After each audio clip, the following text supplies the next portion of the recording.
السلام عليكم ورحمة الله وبركاته. السحر يا جماعة، خلوا بالكم والله محدش بقى ليه أمان، وبالذات الناس اللي هي داخلة على الأفراح والناس اللي هي أصحاب النعم، زي اللي عنده أراضي عقارات دهب. يخلوا بالهم ويخلوا بالهم من أقرب الناس ليهم. والله بقول لكم الكلام ده، وأكيد انتوا يعني عايشين المواقف دي. يعني أنا لما نزلت فيديوهات على السحر، معظم التعليقات اتلطوا من السحر. خشوا على الفيديوهات وشوفوا. اللي انا عايز اقوله، عندك فرح، اهتم بالحاجات الصغيرة اللي بقولك عليها دي علشان ربنا ينجيك منها. ما يطلعش واحد يقول لي خليها على الله، ما احنا مخلينا على الله، بس احنا بناخد بالاسباب. وخذوا حذركم. التفاصيل الصغيرة اللي انا عايز اقولها، لو انت داخل على فرح انت ولا خطيبتك يعني او زوجة المستقبل، اتفقوا مع بعض محدش يفرش لكم الشقة بتاعتكم. شقتكم محدش يفرشها. اللي يفرشها مين؟ امها واخواتها البنات. وممكن اللي يساعدهم والدتك واخواتك البنات. طب انت مالكش اخوات بنات، انت خليك تحت رجليهم. انقل دي هنا، حاضر، ما هي دي حاجتك. ما تسمحش لحد ايا كان مين هو يدخل يشوف الملابس الداخلية لمراتك، سواء راجل او ست. الست، في يعني بعض الناس مش عايزين لك الخير ولا عايزين لمراتك الخير. تدخل تاخد قميص نوم، تاخد ملابس داخلية بمعنى أصح يعني، أو أي ملابس لمراتك، وتروح عاملة لك السحر. وانت عايز تفرح وتدخل دنيا، أول ما تدخل تلاقي مراتك شبه القرد، أو هي تشوفك شبه القرد، وتلاقي شياطين وعفاريت. والله العظيم أنا بقولك الكلام ده بهزار، وبقولك الكلام ده بهزار، لكن بيحصل.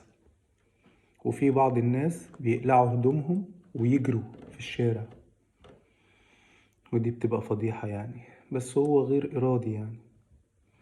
فنعمل إيه؟ محدش يدخل. أول حاجة، محدش يدخل على حاجتك. إن ما كانش في سحر هيبقى في حسد. في ناس كتيرة متجوزتش هتلاقيهم في قلب فرحك، وهتلاقيهم بيفرشوا لك الحاجة، بيبصوا على الحاجة. في ناس محرومين من نعمة الحاجة اللي انت تعبت فيها واتبهدلت لحد ما جبتها. فمحدش يدخل غير أمك وأمها، دول عمرهم ما هيتمنوا لكم الشر أبدا. تاني حاجة اخواتك واخواتها برضو. لكن مرات الأخ، الجارة، الصحبة، بنت خالتي، بنت عمتي، بلاش. وافتكر ان انا قلت لك بلاش. وغيرهم وغيرهم وغيرهم، بس يعني بالتحديد الناس دي. في حاجة بقى مهمة تاني، ان شاء الله وانت داخل على جوازك فرشت شقتك وخدت مفتاحك، مفتاحك ده ما يظهرش، ما يظهرش لأي حد. وتدخل تشغل قناة القرآن الكريم على طول، وبخور، بخور الملك الحلو اللي بيبقى عند العطار. ادفع شوية وهاته. تاني حاجة ولا تالت حاجة، ازازة مية كبيرة او جيركن مية، واقرأ سورة البقرة والمعوذات والرؤية الشرعية ببقك كده على فتحة الجيركن. وهتعمل ايه؟ تقرأ اللي انا قلت لك عليهم دول. هتاخد لك ربع ساعة ولا نص ساعة فيهم، مفيش اي مشكلة، خلي ربنا ينجينا.